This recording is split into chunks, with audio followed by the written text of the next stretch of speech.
Our first person who is going to share is someone who has been attending group meetings internationally and is going to give us a perspective about local groups across the world and how they've responded to COVID challenges in that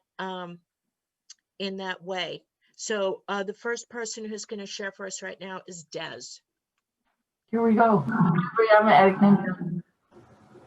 So one thing I've learned is that I kind of work better if I set a timer myself, because then I keep myself accountable to me, which is awesome.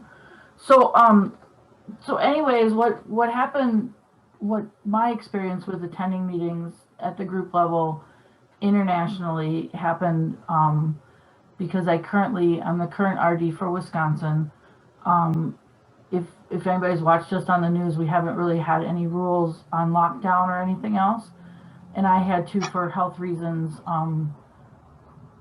do this safe at home protocol. Nothing's wrong with me, but if I got sick, I would have a danger of not surviving because of a thing I did 20 years ago after I got clean.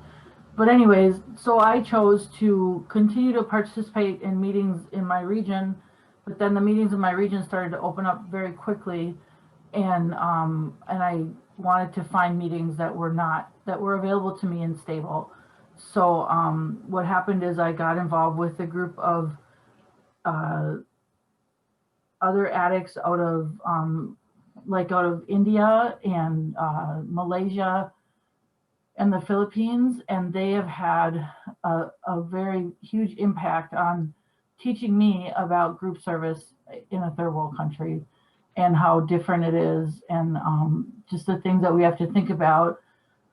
For example, when the group in Malaysia was talking about going to a hybrid setting, and they had watched one of our videos that somebody made, which was a brilliant video about a laptop and an overhead projector and a screen and stable internet and good power.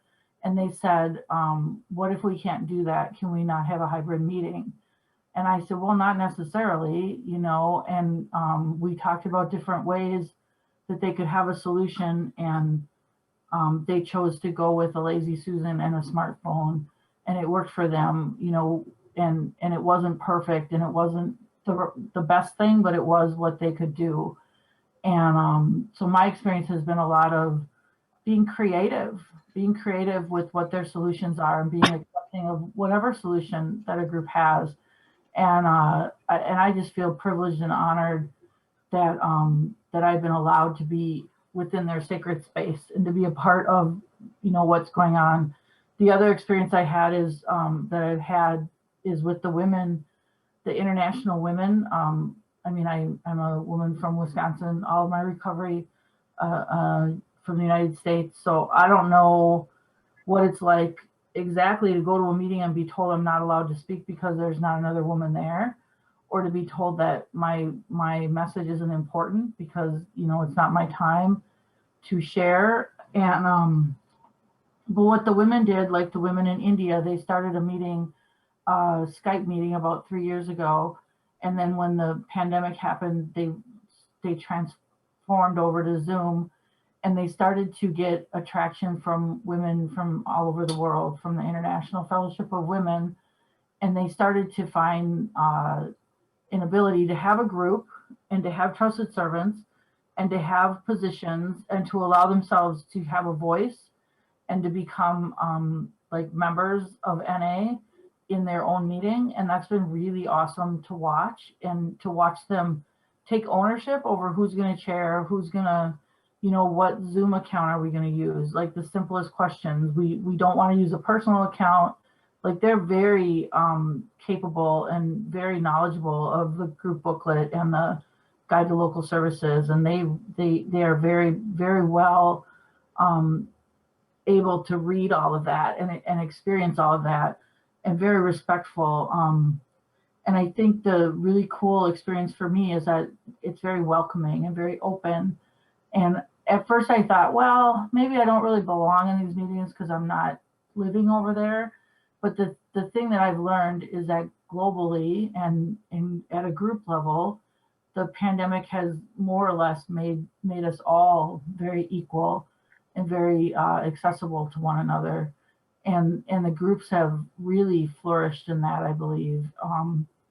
How they've done seventh tradition is, they had to consider things like we can't take certain forms of payment in one country versus the other.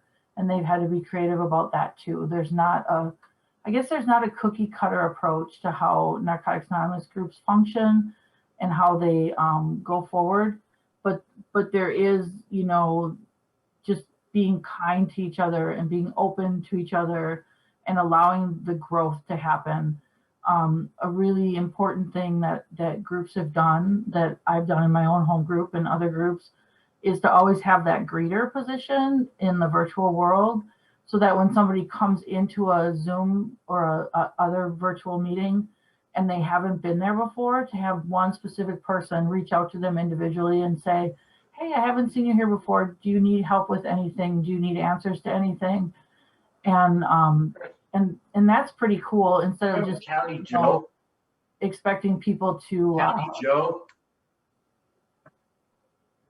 expecting people to answer to the whole group, because not everybody's comfortable with that. It's still a lot of individual one-to-one access, and I don't know where somebody's at when they first come into a meeting that I haven't seen before. And I think that's really important. The other thing is sometimes there's a language barrier, or sometimes, maybe somebody doesn't necessarily understand what's going on in the meeting.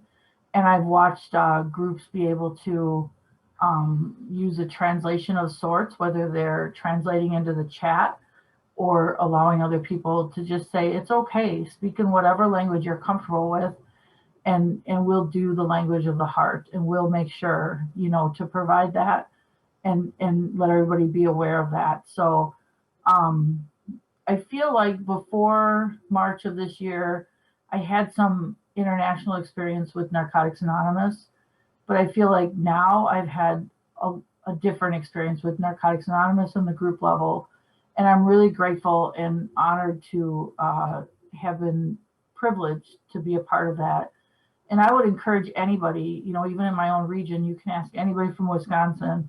I'm constantly saying, go out and explore the world right now, because this is an opportunity to get out and meet people from all over at a group level. And I don't know about anybody in here, but at my home group, that's where the real stuff happens. It doesn't happen at the World Service Conference or, the regional zonal meetings.